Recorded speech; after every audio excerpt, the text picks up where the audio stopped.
Hii ni habari za Umoja wa Mataifa kutoka New York City.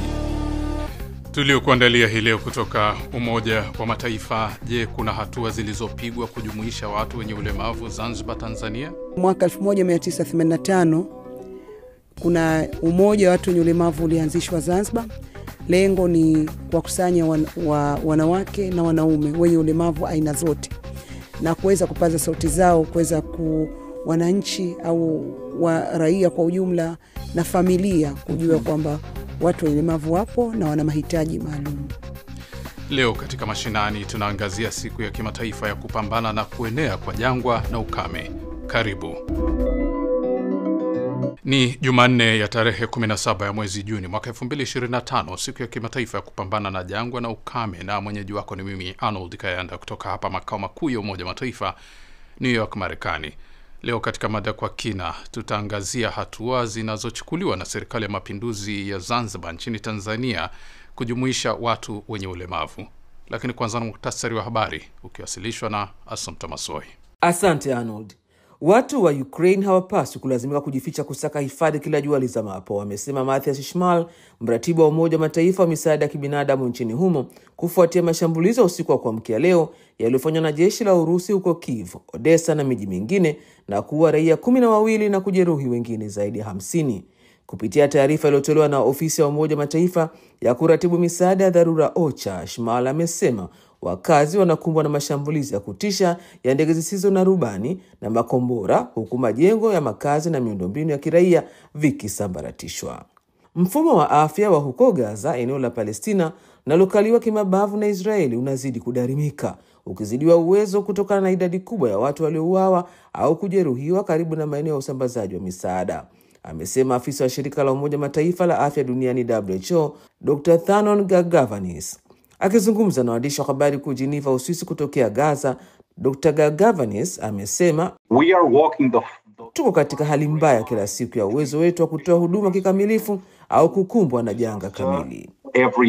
Na leo ni siku ya kimataifa ya kupambana na kuenea kwa jangwa na ukame, na mwaka huu 2025 nasisitiza hatua za dharura kurejesha ubora wa ardhi na kusongesha maendeleo endelevu. Katibu mkuu wa Umoja wa Mataifa Antonio Guterres katika ujumbe wake ameonya kuwa uharibifu wa ardhi unazidi kuongezeka duniani kote na kugharimu uchumi wa dunia kwa takriban dola bilioni 880 kila mwaka, kiasi kikubwa kuliko uwekezaji unaohitajika kurekebisha hali hiyo. Mwisho wa muhtasari wa habari. Kwako Arnold.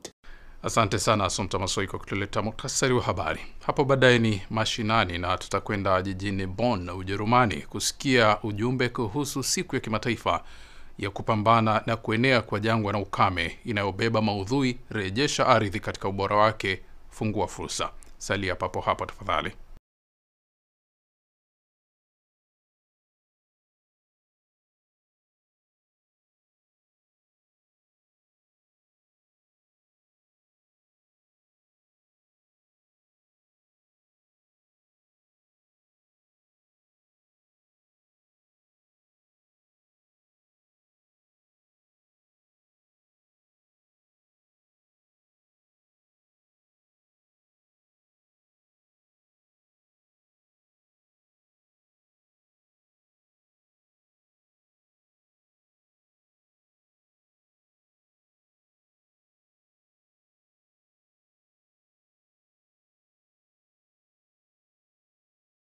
Ni habari za Umoja wa Mataifa kutoka hapa Marekani kupitia katika channel yetu ya YouTube Habari za UN, na pia katika televisheni wa shirika. Vile vile unaweza kutembelea wavuti wetu ambao ni news.un.org/sw kwa makala na taarifa mbalimbali. Mimi ni Arnold Kayanda. Tunasonga mbele na sasa ni wasaa wa mada kwa kina. Kama nilivyokujuza, leo tunamulika juhudi za serikali ya mapinduzi ya Zanzibar huko nchini Tanzania katika kuwajumuisha watu wenye ulemavu kwenye masuala mbalimbali katika jamii. Abeid Rashid Abdallah, katibu mkuu Wizara ya Maendeleo ya Jamii, Jinsia, Wazee na Watoto ya kisiwani humo, hivi karibuni akiwa hapa kwenye makao makuu ya Umoja wa Mataifa kushiriki mkutano wa 69 wa Kamisheni ya Hali ya Wanawake Duniani CSW69, alizungumza na Flora Nducha wa idhaa hii. Ungana nao. Tuzungumzie hatua ambazo Zanzibar imepiga katika swala zima la ujumuishwaji wa watu wenye ulemavu, hususan wanawake. Umepiga hatua kiasi gani? Serikali ya Mapinduzi ya Zanzibar kazi kubwa imefanya, kwa sababu kwanza tukiangalia kwamba masuala ya watu wenye ulemavu tokea mwaka 1983 viongozi wetu walisimamia masuala ya watu wenye ulemavu kimataifa na kuona jinsi gani wenzetu wanavyofanya. Lakini mwaka 1985 kuna umoja wa watu wenye ulemavu ulianzishwa Zanzibar. Lengo ni kuwakusanya wanawake na wanaume wenye ulemavu aina zote na kuweza kupaza sauti zao, kuweza wananchi au raia kwa ujumla na familia kujua kwamba watu wenye ulemavu wapo na wana mahitaji maalum. Kwa hiyo ukiangalia tokea miaka hiyo mpaka mwaka huu tunaozungumza 2025 kuna hatua kubwa ambazo zimefikia. Kwa mfano, tukizungumza swala maalum kwa wanawake wenye ulemavu. Wanawake wenye ulemavu katika mwaka 1988 na wao waliona umuhimu kwanza kuwa na jumuiya yao kama wanawake wenye ulemavu, kwa sababu kama tukiangalia ni mwanamke lakini pia ana mahitaji maalum. Na kutokana na kwamba mwanamke ana mahitaji maalum, ina maana kuna vitu ambavyo na yeye anahitaji katika nyanja tofauti za kiuchumi, kisiasa na kijamii. Na kuna hatua kubwa kwa kweli, kwa sababu wanawake wameweza kupata sauti zao, wanawake wameweza kushirikishwa katika sekta mbalimbali ndani ya serikali lakini pia katika taasisi binafsi. Na kwa mfano 2022 Mheshimiwa Rais wa Serikali ya Mapinduzi ya Zanzibar amemteua naibu katibu mkuu kwa mara ya kwanza mwenye ulemavu ambaye ni mwanamke katika wizara inayoshughulikia masuala ya ustawi wa jamii, wazee na watoto. Lakini baada ya muda naibu katibu mkuu huyo akawa pia ni naibu katibu mkuu wizara ya maendeleo ya jamii, na sasa amekuwa katibu mkuu. Kwa hiyo ile peke yake ni ujumuishwaji kuonyesha kwamba watu wenye ulemavu wanaweza, na serikali inaangalia jinsi gani wakujumuisha wanawake wenye ulemavu. Kwa hiyo ni hatua kubwa kwa historia ya Zanzibar hasa kwenye uongozi, kwenye masuala ya uongozi. Lakini pia ukiangalia katika masuala ya maamuzi katika vyombo vya kutunga sheria, Zanzibar tuna Baraza la Wawakilishi. Jamhuri ya Muungano wa Tanzania kuna bunge. Kuna wanawake wenye ulemavu wameingia kwa nafasi zao kama wanawake kutokana na nafasi zao za ulemavu. Kuna kwamba wanawake nao wanahitaji kupaza sauti zao.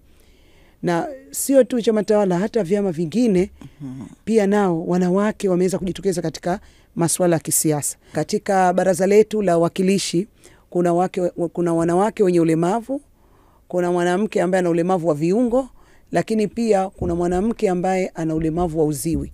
Na tayari mwanamke yule ameweza kusimamia masuala ya ulemavu, haki zao, vipi wanawake wanaweza kuingia katika masuala mbalimbali, lakini pia waweza kupatiwa wasaidizi, waweze kuwasaidia ili kuweza kurahisisha katika masuala yao ya majukumu yao ya kila siku. Kwa hiyo pia ni hatua kubwa. Hapo mwanzo mwanamke mwenye ulemavu, uzoefu tulikuwa tunao, unakwenda kama mwenyewe unajisimamia, lakini sasa hivi kutokana na mahitaji na kuweza uelewa umekuwa mpana zaidi kwamba mwanamke akiwa kiongozi, mwanamke si kiongozi lakini ana mahitaji. Lakini pia utaona kwamba vyombo vyetu vya habari vimepiga hatua. Tunashirikiana nao kwa ukaribu zaidi na anazungumza haki za watu wenye ulemavu bila kuwasahau wanawake wenye ulemavu. Na katika vyombo vya habari kuna wakalimani wa lugha za alama. Wakalimani wa lugha za alama, kwa hiyo wanapata zile taarifa za kila siku, masuala ambayo yanaendelea kwa upande wa Zanzibar. Kwa hiyo ni hatua kubwa.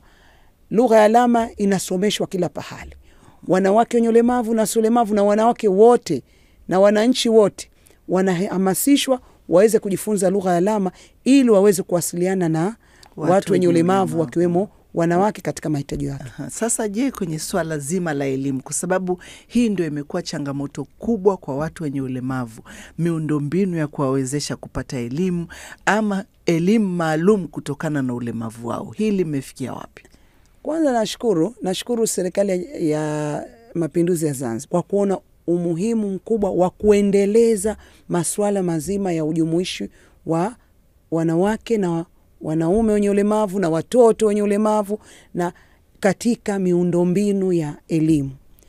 Kwa mfano, sasa hivi serikali yetu imejenga skuli. Hizo skuli ambazo zinaelezwa kuhusu skuli zimejengwa kwa ajili kurahisisha masuala ya elimu, lakini kuna skuli maalum kwa ajili ya watu wenye ulemavu wakiwemo wanawake. Kwa hiyo ni skuli ambazo zina miundombinu ambayo wanaweza wakatumia. Lakini hizi skuli ziko Unguja na Pemba. Katika wilaya zote za Unguja na Pemba kuna skuli ambazo, hata hizo ambazo tunasema kwamba hizi sio special kwa watu walemavu, lakini bado ukienda hizi skuli bado zina huduma zote. Miundombinu yake iko rafiki kwa watu wenye ulemavu. Elimu mjumuisho Zanzibar imeanza miaka mingi ili kuona kwamba jinsi gani wana watu wenye ulemavu aina zote, wakiwemo katika watoto katika ngazi ya primary wanaandikishwa katika shule za msingi kabisa. Wakati wa andikishaji kuhakikisha kwamba watoto wanaandikishwa, kuna skuli ambazo kuna skuli maalum. Tunasema kuna mjumuisho, lakini kuna wengine wanahitaji kuwekewa madarasa maalum ndani ya hizo skuli mjumuisho. Kwa mfano wenye ulemavu wa akili wana madarasa maalum ambayo kutokana na uwezo wao wa elimu wanaweza kupatiwa taaluma. Kwa hiyo serikali yetu imepiga hatua kubwa katika masuala ya elimu. Lakini sio elimu hiyo tu, mpaka vyuo vikuu. Utaona tunavyo vyuo vikuu ambavyo watu wenye ulemavu wapo na wanachukua nafasi nzuri tu.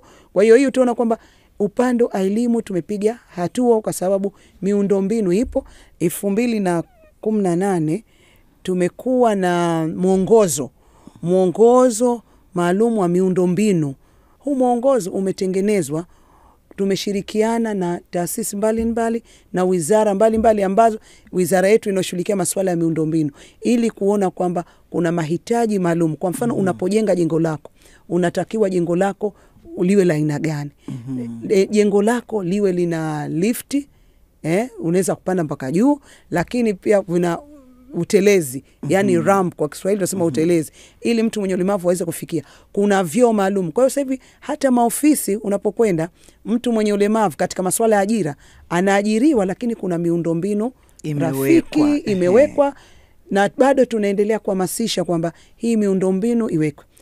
Shukran sana Abeida Abdallah na Flora Nducha kwa mahojiano hayo. Na sasa ni mashinani, na mpisha meya wa jiji la Bonn Kaja Dona akitoa ujumbe kuhusu siku ya leo ya kimataifa ya kupambana na kuenea jangwa na ukame. June 17 is Desertification and Drought Day. Leo ni siku ya kupambana na jangwa na ukame. Lengo letu ni kuwa na ardhi yenye afya na rutuba inayoweza kuendeleza uhai na makazi kwa viumbe hai. Hii siku inalenga mojawapo ya changamoto kubwa zaidi duniani, kurejesha ardhi iliyoharibika katika ubora wake na kuanzisha uchumi wa kimataifa wa urejeshaji ardhi ifikapo mwaka wa 2030. Ardhi yenye afya ni muhimu kwa ustawi wa mimea, wanyama na watu, pamoja na uchumi wa aina zote. Michango kutoka kwa watu binafsi au kampuni, kwa mfano kwa kuchagua bustani yenye mimea mingi badala ya bustani ya changarawe, ni muhimu. Tunashiriki katika kuondoa ardhi ngumu isiyopenyeza maji na kupanda miti. Ninafurahia kwamba watu, miji na mataifa duniani kote wanaelewa hili na kuchukua hatua ipasavyo.